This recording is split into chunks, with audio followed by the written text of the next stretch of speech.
बच्चों। Hello ma'am. कैसे हो आप? बारिश हो रही है, आज छुट्टी मिल गई तुम्हें फ्री में, है ना? अच्छा लगा छुट्टी लेके? किसी के साथ पेपर पोस्टपोन हो गया आज का, चलो होगा है ना? चलो जी, आज समास करेंगे ऑलराइट। समास क्या होता है? देखो, समास तुम्हें पता है क्या होता है? कुछ पता है, कुछ याद नहीं है, कुछ को पता है, कुछ को पता नहीं है, तो इसीलिए इसको एक बार कवर कर लेते हैं। समास क्या होता है, इसकी परिभाषा देख लो। दो या दो से अधिक शब्दों को मिलाकर जब हम संक्षिप्त करते हैं, उनको इकट्ठा करते हैं, जैसे रसोई घर को हम रसोई घर बनाते हैं, तो इस प्रोसेस को क्या कहते हैं भाई? समास कहते हैं। क्या कहते हैं?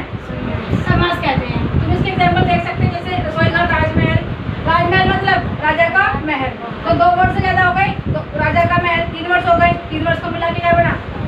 राजमहल बन गया। रसोई घर 2 वर्ड हो गए, 2 वर्ड को मिला के क्या बना? 1 वर्ड, जिसका नाम क्या है? रसोई घर। आराम कुर्सी का मतलब क्या है? आराम करने के लिए कुर्सी, आराम करने के लिए कुर्सी, क्या हो जाएगा? समास। ऑलराइट, जैसे देखो कहते हैं ना कि अनेक शब्दों के लिए एक शब्द लिखो, जैसे सच बोलने वाला। सच बोलने वाला क्या होता है भाई? सच बोलने वाला सत्यवादी, ठीक है? तो सत्यवादी क्या हो जाएगा यहाँ पे? सत्यवादी क्या हो जाएगा? समास हो जाएगा। अत्याचार करने वाला, अत्याचार करने वाला, अत्याचार करने वाला क्या होता है? अत्याचारी। अत्याचारी क्या हो जाएगा? समास हो जाएगा। समझ में आया समास? समास की परिभाषा सबको समझ में आ गई होगी। अब इसके भेद करेंगे कि इसके भेद कौन कौन से होते हैं। इसके भेद भी होते हैं, जैसे लाइक नाउन, प्रोनाउन होता है, नाउन के अलग अलग टाइप होते हैं, प्रोनाउन, कॉमन नाउन, वैसे ही समास के भी अलग अलग भेद होते हैं, इसके भी अलग अलग टाइप्स होते हैं। ऑलराइट, हाँ जी, देखो इसके समास के भेद कौन कौन से होते हैं। समास के भेद होते हैं अव्ययी भाव समास, पहले सब देख लो, बाद में निकले ना। हाँ जी, समास के भेद अव्ययी भाव समास होता है, तत्पुरुष समास होता है, कर्मधारय समास, द्विगु समास, द्वंद्व समास और बहुव्रीहि समास होते हैं। कितने तरह के होते हैं भाई? 6 तरह के होते हैं। कौन कौन से? अव्ययी भाव समास, अव्ययी भाव समास, तत्पुरुष, कर्मधारय, द्विगु, बहुव्रीहि और द्वंद्व, ये 6 समास होते हैं। अब देखो इसकी परिभाषा मैंने यहाँ पे लिखी है, अव्ययी भाव समास, इसकी परिभाषा यहाँ पे लिखी है, और इसके ये सब क्या है? एग्जाम्पल्स है, उदाहरण है इसमें। ऑलराइट, अव्ययी भाव समास के बारे में अगर हम बात करें, जिस समस्त पद का पहला पद, यानी कि जो पहला पद है यथाशक्ति, तो इसमें क्या है? यथा। आ जन्म, आ क्या है? आ अलग वर्ड हो गया, जन्म अलग वर्ड हो गया, बाद में देखना, बाद में, ठीक है? जिस समस्त पद का पहला पद अवयव होता है तथा समस्त पद अवयव की तरह कार्य करता है, उसे अव्ययी भाव समास कहते हैं। ये समझ में आया? देखो, जैसे हमने लिखा है पे यथाशक्ति, यथाशक्ति का मतलब क्या है कि जो हमारा जो ये पहला वर्ड है ये बाद में आएगा, और जो बाद वाला वर्ड है वो पहले आएगा। पहले तो ये समझ लो, जो मेन वर्ड है वो पहले आएगा। यथाशक्ति मतलब क्या? शक्ति के अनुसार। आजन्म, जन्म भर। प्रतिदिन का मतलब प्रत्येक दिन, ठीक है? रोज। यहाँ पे यथासंभव मतलब जैसा संभव हो सके, मतलब उसको कई सारे वर्ड्स को मिला के आपने एक वर्ड बना दिया तो क्या बन जाएगा? समास बन जाएगा। लेकिन कौन सा समास है? समास कौन सा है? अव्ययी भाव समास है। तो पेपर में क्या करेंगे वो लोग? तुम्हें दे देंगे कि यथाशक्ति, यथाशक्ति, इसको समास विग्रह करो। ये तो ये क्या है? अभी क्या है? ये समस्त पद है। क्या है भाई? समस्त पद है। इसका क्या करना है? क्या करना है? इसका समास विग्रह है, यानी कि इसको अलग करना है, हमें इसको एक्सपेंड करना है। क्या करेंगे? यथाशक्ति का मतलब क्या है? शक्ति के अनुसार। और कौन सा समास है? समास कौन सा है भाई? अव्ययी भाव समास। ये तुम्हें इस तरह से लिखना है आंसर में। वो लोग कह देंगे, कई सारे एग्जांपल्स होंगे जो कहते हैं कि भाई जो हमारा समस्त पद यथाशक्ति है इसका समास विग्रह करो और समास का नाम भी बताओ। या तो कह देंगे कि आजन्म दे दिया, फिर द्विगु समास का कोई एक एग्जांपल दे दिया, फिर बहुव्रीहि समास का कोई एग्जांपल दे दिया, और कहा कि हमें बताओ कि कौन सा समास है इसके अंदर। एक एक नंबर में क्वेश्चन आते हैं, ठीक है? समझ में आया? चलो जी करो। नेक्स्ट आता है हमारा तत्पुरुष समास। इसमें क्या है देखो, जिस समास में उत्तर पद मतलब उत्तर पद प्रधान होता है, मतलब पहला वाला, पूर्व पद मतलब पहला पद, और पूर्व पद तथा उत्तर पद के बीच की विभक्तियों का चिन्ह लोप हो जाता है, मतलब उसमें कोई चिन्ह नहीं आता। ठीक है, जैसे समस्त पद हमारा हो जाएगा, समस्त पद क्या हो जाएगा, सिर दर्द, और इसका समास विग्रह क्या हो जाएगा भाई, सिर में दर्द। क्या हो जाएगा, मुझे सिर दर्द हो रहा है या फिर सिर में दर्द हो रहा है। घुड़सवार मतलब जो घोड़े की सवारी करता है, जो घोड़े पे सवार होता है उसको क्या कहते हैं, घुड़सवार। लिख लो, घोड़े पे सवार। ठीक है, परलोक गमन, परलोक मतलब क्या, जब किसी की मृत्यु हो जाती है उसको क्या कहते हैं कि परलोक सिधार गया। परलोक गमन मतलब परलोक को गमन, यानी कि परलोक को चले जाना, गमन मतलब चले जाना। सत्याग्रह, सत्या मतलब सत्य, आग्रह मतलब उसका आग्रह करना, सच के लिए आग्रह, विनती, प्रार्थना करना। ठीक है, सत्य के लिए आग्रह। ऑलराइट, हस्तलिखित, हस्त मतलब हाथ, तत्सम तद्भव किया हुआ है, ये भी करेंगे।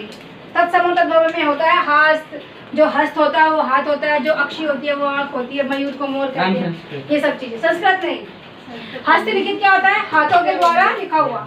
हस्त का मतलब क्या होता है भाई, हाथ, हस्त का मतलब हाथ, हंसना नहीं होता, हाथ होता है। क्या होता है, हाथ। हस्त का मतलब क्या होता है, हाथ होता है। ठीक है, ये तत्सम और तद्भव में आते हैं। चलो, हस्तलिखित का मतलब क्या हो गया, यहाँ पे हाथों से लिखा हुआ, हाथों द्वारा लिखित। गुणयुक्त, गुण मतलब किसी के अंदर गुण होते हैं, किसी के अंदर अच्छे गुण होते हैं, किसी के अंदर बुरे गुण होते हैं। गुण से युक्त यानी कि जो गुणों से भरपूर होता है, भरा हुआ, चाहे वो बेकार गुण है चाहे वो अच्छे गुण है, गुण से युक्त। समझ में आया? अब देखो दोबारा से आप पढ़ो, समझ में आएगी तो मेरी आइडेंटिफिकेशन इसकी। जिस समास में उत्तर पद प्रधान होता है, पहला पद सब कुछ, अगर सिर नहीं होगा दर्द होगा तो हम क्या कहेंगे, अगर घोड़ा नहीं होगा सवार होगा तो क्या कहेंगे, तो क्या है, उत्तर पद क्या होता है, प्रधान होता है। पूर्व पद ये क्या है, ये क्या है, पूर्व पद। पूर्व पद मतलब क्या होता है, पूर्व मतलब होता है पहला, पूर्व मतलब क्या होता है, पहला। तो पूर्व पद और उत्तर पद क्या है, दर्द, ये क्या है, उत्तर पद। ठीक है, पूर्व पद पहला, उत्तर पद बाद का। तो अब देखो, जिस समास में उत्तर पद प्रधान होता है, पूर्व पद तथा उत्तर पद के बीच की विभक्तियों का को चिन्हों का लोप कर दिया जाता है, उसे तत्पुरुष समास कहते हैं। तो तुम्हें याद ही करना पड़ेगा।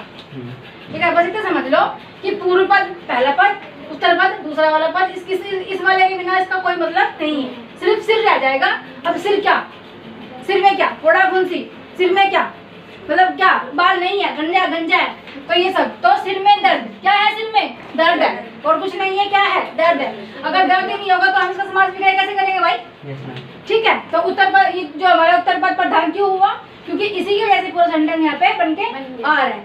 ठीक है, यदि यही नहीं कहेंगे कि सवार, तो घोड़े का मतलब क्या, घोड़े के पीठ पे क्या, गधा, क्या घोड़े के पीठ पे, घोड़ा का व्यस्त बल में कुछ मतलब नहीं बन रहा है। लेकिन जब घोड़ सवार हो जाएगा तो मतलब क्या हो जाएगा उसका, घोड़े पर सवार। तो जो उत्तर पद होता है वो उसका प्रधान होता है, पूर्व पद और उत्तर पद। पूर्व मतलब पहला, ऐसे याद रखो, पूर्व पश्चिम उत्तर दक्षिण, सबसे पहले कौन आया, पूर्व आया, तो पूर्व का मतलब क्या हो जाएगा, पहला हो जाएगा। ठीक है, तो पहला पद और उत्तर पद बाद का, उत्तर पद का मतलब क्या हो जाएगा, बाद का पद। लेकिन इसमें इंपोर्टेंस किसकी होती है, उत्तर पद की इंपोर्टेंस होती है, वही प्रधान होता है। ठीक है, चलो बेचारे नालायक बच्चे। हाँ जी, बातें नहीं करो। देखो थर्ड वाला है हमारा कर्मधारय समास। थर्ड वाला क्या है भाई, कर्मधारय समास है। कर्मधारय समास में क्या है, जिस समस्त पद का उत्तर पद प्रधान हो, इसका भी क्या है, उत्तर पद प्रधान है। मिर्च क्या है भाई, मिर्च के बिना मजा नहीं है इसमें। ठीक है, ऐसे ही मुख के बिना, ऐसे ही नयन के बिना। ठीक है, देखो आप समझो, जिस समस्त पद का उत्तर पद प्रधान हो और पूर्व पद और उत्तर पद के बीच में विशेषण या विशेष्य, यानी कि उसके बारे में कुछ बताया गया हो, एडजेक्टिव यूज हो रखा हो। ठीक है, एडजेक्टिव मतलब उनकी विशेषता, जैसे लंबा, नाटा, छोटा, गोरा, काला, इस तरह से। तो उनकी विशेषताओं के बारे में यहाँ पे हमें अगर समझ में आ रहा, देखो विशेषण या विशेष्य या फिर उपमान या उपमेय का संबंध हो उसे कर्मधारय समास कहते हैं। अब इसको समझोगे तो समझ में आ जाएगा। समास पद क्या है? काली मिर्च। तो मिर्च कैसी है? काली। नीला अंबर, अंबर कैसा है? नीला। कमल नयन, नयन मतलब आंखें, और आंखें कैसी? कमल के जैसी। चंद्रमुख, चंद्रमुख मतलब मुंह, मुंह कैसा? चांद के जैसा। ठीक है, ओके, सबका भाई सबका चांद के जैसा ही है। ठीक है, तो काली मिर्च, नीलांबर, कमल नयन और चंद्रमुख ये क्या हो जाएंगे हमारे समास पद। और किसके क्या हो जाएंगे? काली है मिर्च जो, देखो काली मिर्च का मतलब क्या कि जो मिर्च काली है, तो काली क्या बताया उसकी विशेषता बताइए यहाँ पे। नीला है अंबर जो अंबर कैसा है? नीला। क्या बताइए? विशेषता बताइए। अगेन कमल के समान जिसके नयन, आंखें कैसी है? कमल के जैसी। इसमें क्या है? उपमान और उपमेय, क्योंकि इसमें क्या किया? समान लगाया, मतलब उसके जैसा। ठीक है, चंद्रमा के समान मुख, ये भी क्या है? उपमान और उपमेय है इसके अंदर भी। और ये भी क्या हो जाएगा हमारा? कर्मधारय समास हो जाएगा। क्या हो जाएगा? कर्मधारय। जैसे जैसे एक और याद आ रहा है, जैसे नीलकंठ। नीलकंठ मतलब, कंठ मतलब क्या होता है भाई? गला। गला, तो गला हो नीला जिसका, इसमें भी क्या है? इसमें भी क्या है? क्या है ये? इसमें क्या बताया जा रहा है भाई? विशेषण। क्या विशेषण बताया जा रहा है? नीला। ठीक है, तो कंठ हो नीला जिसका, ठीक है, जिसका कंठ कैसा हो भाई? नीला। कंठ मतलब गला। ठीक है, इस तरह से, इस तरह से। ओके, चलो जी, नेक्स्ट आता है हमारा क्या भाई? द्विगु समास। द्विगु समास देखो हमारे कौन कौन से हो गए हैं? अब एक भाग हो गए, तत्पुरुष हो गया, ये कर्मधारय और द्विगु समास दो रहते हैं उसके बाद। द्विगु समास क्या होता है? द्विगु समास क्या होता है भाई? जिस समस्त पद का पूर्व पद यानी कि सबसे पहला पद क्या होता है? As a number, as a number. देखो कुछ दिख रहा है? त्रि नव दो, त्रि नव दिख रहा है? क्या है? नंबर है। क्या है? संख्याएं है। क्या है भाई? संख्याएं है। तो क्या हो जाएगा? त्रिकोण का मतलब तीन कोणों का समूह, तो क्या है? संख्याएं है। नवरात्र मतलब नवरात्रों का समूह, ग्रुप नवरात्रों का। दो पैर मतलब दूसरा पैर। त्रिफला मतलब तीन फलों का समूह। त्रिभुज मतलब तीन भुजाओं का समूह। नवग्रह मतलब नौ ग्रहों का समूह। ठीक है, तो क्या हो रहा है यहाँ पे? नंबर्स आ रहे हैं स्टार्टिंग में, तो पूर्व पद क्या है? नंबर्स है, संख्याएं है। जिस समस्त पद का पूर्व पद संख्यावाची हो उसे द्विगु समास कहते हैं। समझ में आया? चलो नेक्स्ट आता है हमारा द्वंद्व समास। नेक्स्ट क्या आता है भाई? द्वंद्व समास। द्वंद्व समास में क्या है? देखो इसमें एक दूसरे के उल्टे वर्ड्स होते हैं और बीच में क्या आता है? छोटी सी ये डैश लगी होती है, ये डैश लगी होती है। ठीक है, जैसे सुख दुख, तो होता क्या है इनमें? इस डैश की जगह या तो लिखते हैं और या लिख देते हैं, या फिर तथा।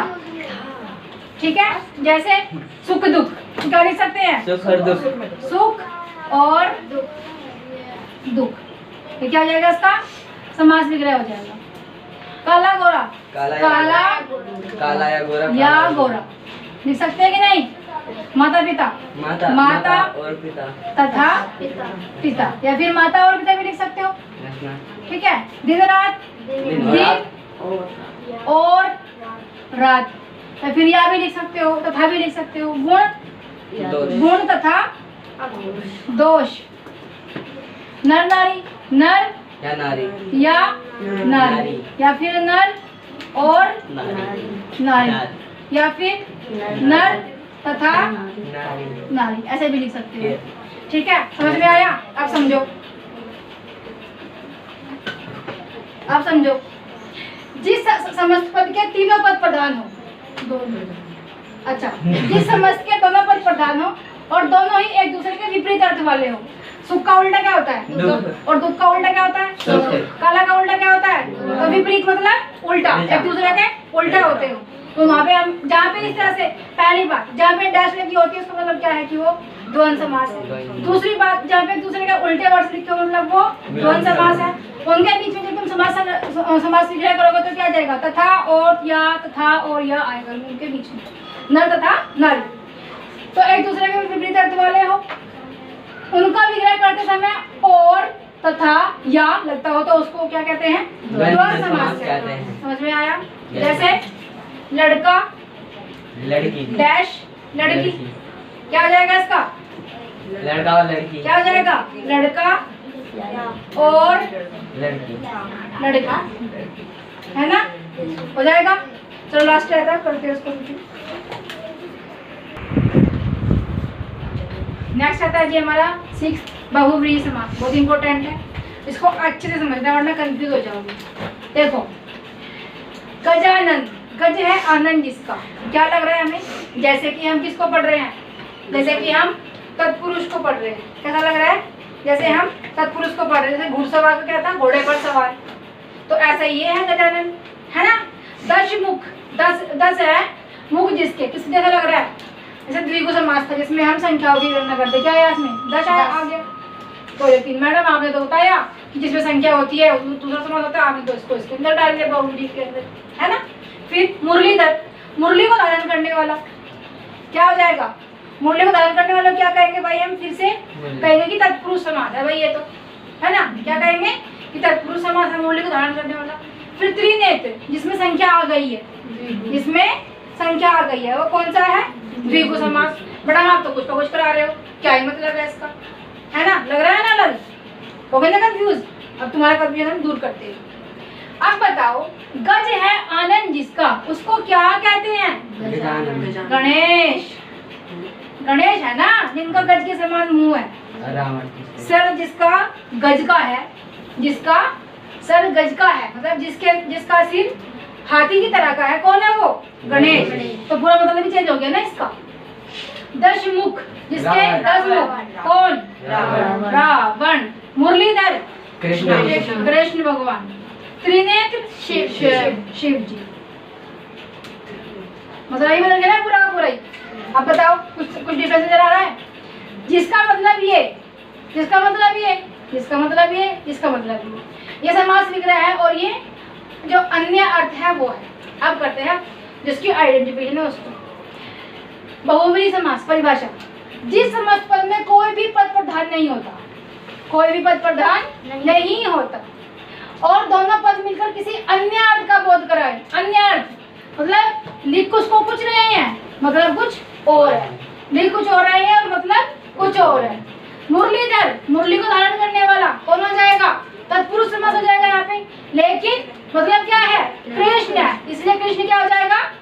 बहुव्रीहि समास, क्योंकि इसका पूरा अर्थ ही चेंज हो गया यहाँ पे।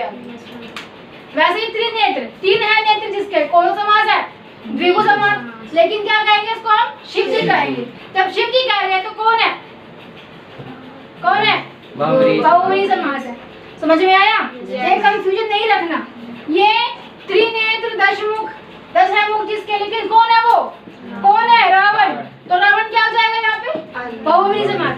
अगर 10 है मुख जिसके सिर्फ और उसमें कुछ और मतलब नहीं निकल रहा, जस्ट लाइक त्रिकोण। त्रिकोण, त्रिकोण को तो भाई त्रिकोण ही कहेंगे, तो कुछ और भी कह सकते हैं। 3 है भुजाएं जिसकी, 3 है कोण जिसके, त्रिकोण। तो त्रिकोण क्या हो जाएगा यहाँ पे? द्विगु समास हो जाएगा। और जब त्रिनेत्र है, 3 नेत्र जिसके है, सिर्फ एक ही है, वो कौन है? शिव जी। तो शिव जी क्या हो जाएगा? बहुव्रीहि। तो कंफ्यूज नहीं होना, क्योंकि तत्पुरुष समास, द्विगु समास और बहुव्रीहि समास के अंदर दोनों हो जाती है। ऐसा लगता है कि मैडम क्या करवा रहे हो, तो एक कंफ्यूजन को दूर करना है। समझ में आया? पूरा समास समझ में आ गया। 6 विग्रह समझ में आ गए। कितने होते हैं? 6 होते हैं। कौन कौन से होते हैं? अव्ययवी, तत्पुरुष, द्रव्यधार्य, द्विगु, द्वंद्व, बहुव्रीहि। तो अव्ययभाव में क्या होता है?